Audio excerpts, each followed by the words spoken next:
Hello everyone. So today, as promised, finally we're going to talk about depot. Now unfortunately, the person that I had in mind to talk about this with me doesn't have the time to come on the show and do a Q&A, but I was able to email him several of the questions that were coming up on the channel, and he replied back with answers. So I'm going to just read the questions and read the answers straight to you from the source. So here we go. What is the watch standing duty rotation like? There were 21 recruits in my company. Each recruit stood 1 hour watches every night. That started on day 5 and lasted until day 19. Going to bed at 10 p.m. and fire at 5 a.m. with a 1 hour watch in the middle of the night where you have to change out and then change back into PT gear. Sleep was non-existent. All right, next question. Is the depot class separate from all the other 8-weekers throughout training, or is there any intermingling ever?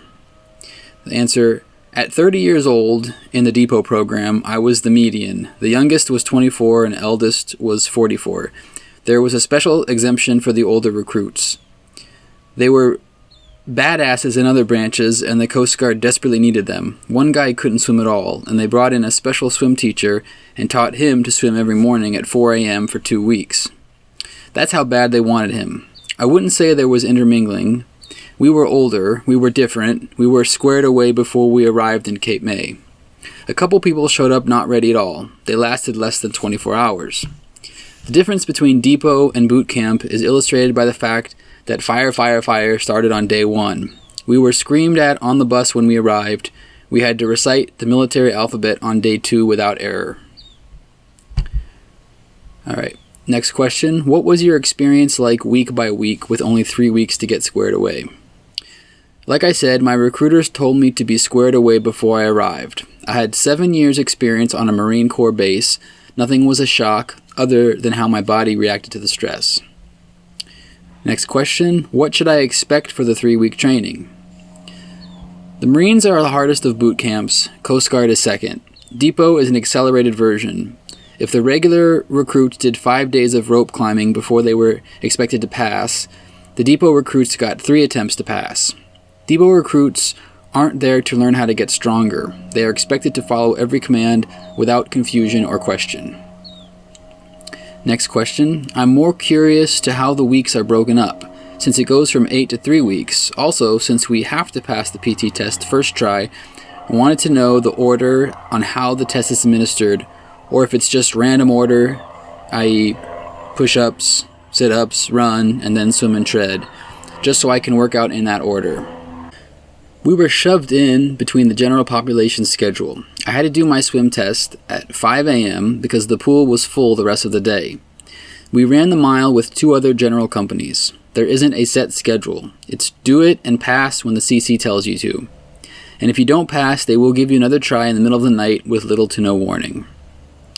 Next question, are all the general required knowledge aspects and classes the same as would be for the normal 8 weeks? Answer, you are expected to know everything before you arrive. They aren't going to teach you. I didn't know the Coast Guard song at all. I totally failed, and my bunkmate taught me while we polished boots. Alright, next. Just a little bit of the battle rhythm due to the length of the program being shorter. What do they look like week by week since there's so much to cover? I've seen a good video or 2, but some more insight from a first-hand perspective wouldn't hurt. I know to expect the knowledge to be from a fire hose, but with medical, admin, and education taking up the bulk of the time there, I'm just curious what to expect in terms of how a recent-ish grad describes their experience. Disclosure, I'm not a recent grad. I completed the program in July of 2014. It appears that each company commander runs it a little differently. Alright, next question. I've heard the depot folks are in a separate bay from the 8-weekers. Are they also on completely different day-to-day schedules in terms of start to end that first week, but then they are on a different pace for weeks 2 and 3? I've heard a lot of people say week 1 is almost all admin, and medical is why I ask. Answer, week 1 is admin and medical for the 8-weekers. For depot recruits, admin and medical are on night 1. We got in at 9 p.m. and weren't in our racks until 2:45.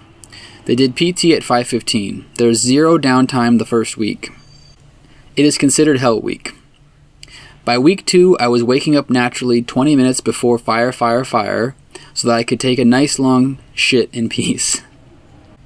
The second day, 3 other guys followed my lead. A week later, we were waking up earlier because all of the stalls were full.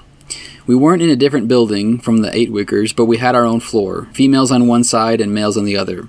The quarterdeck in the middle with a CC watching us. When we stood watch, we stood with the 8-wickers.